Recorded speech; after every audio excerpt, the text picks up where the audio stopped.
శ్రీమాత్రే నమః. మిత్రులందరికీ శుభోదయం. ఈరోజు శ్రీ విశ్వావసునామ సంవత్సర మాఘ శుద్ధ పౌర్ణమి ఆదివారం. ఈరోజు పుష్యమి నక్షత్రం. ఈరోజు ఫిబ్రవరి 1, 2026 తేదీ ఆదివారం. ఈరోజు ఉదయం 9:24 లాగైతూ 10:56 వరకు ఉంది. దుర్ముహూర్తం సాయంత్రం 4:22 లాగైతే 5:07 వరకు ఉంది. ఈరోజు పంచాంగరీత్యా ఈ రకమైనటువంటి ఫలితాలు గోచరిస్తున్నాయి. అలాగే ఈరోజు పుష్యార్క యోగం అంటే పుష్యమి నక్షత్రం ఆదివారం రావడం జరిగింది. అలాగే ఒక్కొక్కసారి పుష్యమి నక్షత్రం గురువారం వస్తుంది. ఈ రెండు కూడా చాలా మంచివి. ఇవి సాధకులకి అలాగే ఆయుర్వేద వనమూలికలు సేకరించేటువంటి వాళ్ళకి ఈ రోజులు చాలా పవిత్రమైనవి. అలాగే ఈరోజు నక్షత్రం అయినటువంటి పుష్యమి నక్షత్రం ఎవరికి తారాబలం కుదురుతుందో మనం పరిశీలించినట్టయితే అశ్విని,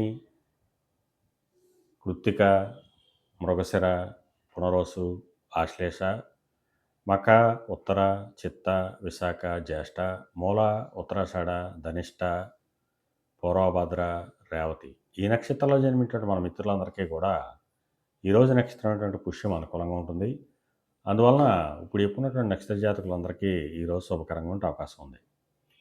అలాగే ఈరోజు రాశి ఫలాలను మనం పరిశీలించినట్లయితే మేషరాశిలో జన్మించిన వాళ్ళకి ఆకస్మిక ప్రయాణాలు చేయాల్సిన అవసరం ఉంటుంది.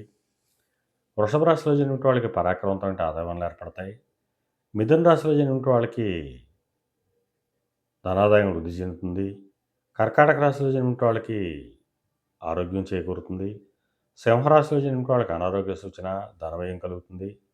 కన్యారాశిలో జన్మించిన వాళ్ళకి చేసేటటువంటి వ్యాపారాలు లాభసాటిగా సాగుతాయి. తులారాశిలో జన్మించిన వాళ్ళకి ఉద్యోగ అవకాశాలు పెరుగుతాయి. వృశ్చిక రాశిలో జన్మించిన వాళ్ళకి పితృరాజధానికి సంబంధించి శుభవార్తలు వింటారు. ధనుర్రాశిలో జన్మించిన వాళ్ళకి అనారోగ్య సూచన, ధనవ్యయం కలుగుతుంది. మకర రాశిలో జన్మించిన వాళ్ళకి కళత్రపూర్వక ధనలాభం కలుగుతుంది. కుంభరాశిలో జన్మించిన వాళ్ళకి శత్రుభయం కలుగుతుంది.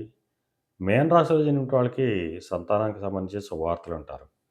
ఈరోజు ద్వాదశ రాశి యొక్క ఫలితాలు ఈ రకంగా తెలియడం జరిగింది. అలాగే ఈరోజు రవిశీలన కలయిక వచ్చింది. ఈ రెండింటి కలయిక ఎప్పుడు వచ్చినప్పటికీ కూడా ఈ రెండు ఈక్వల్ అండ్ ఆపోజిట్ పవర్స్ అని చెప్పడం జరిగింది. అందువల్ల ఈరోజు సమాజంలో ఉన్నత వర్గాల్లో ఉన్న వాళ్ళకి కానీ, ఉన్నత కుటుంబాల్లో ఉన్న వాళ్ళకి కానీ, రాజకీయ నాయకులకు కానీ కొన్ని వ్యతిరేకమైనటువంటి ఫలితాలు వచ్చేటట్టు అవకాశం ఉంది. అందువలన ఆయా రంగాల్లో ఉన్నటువంటి మన మిత్రులు మిక్కిలి అప్రమత్తంగా ఉండవలసిందిగా తెలియజేయడం జరుగుతుంది. అలాగే ఈరోజు ఆదివారం, పౌర్ణమి, మాఘమాసం చాలా పవిత్రమైనటువంటి రోజు. అందువలన మన మిత్రులందరూ కూడా సూర్యోపాసన చేసి ఆ సూర్యభగవాను అభిషేకించి ఆరాధించినట్టయితే ఆరోగ్య ఐశ్వర్యాలు కలుగుతాయని చెప్పి తెలియజేయడం జరుగుతుంది.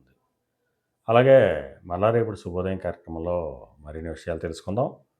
అంతవరకు మన మిత్రులందరికీ మరొకసారి శుభోదయం. ఇట్లు మీ పెదబాబు సిద్ధాంతి, గొల్లల మామిడాడు.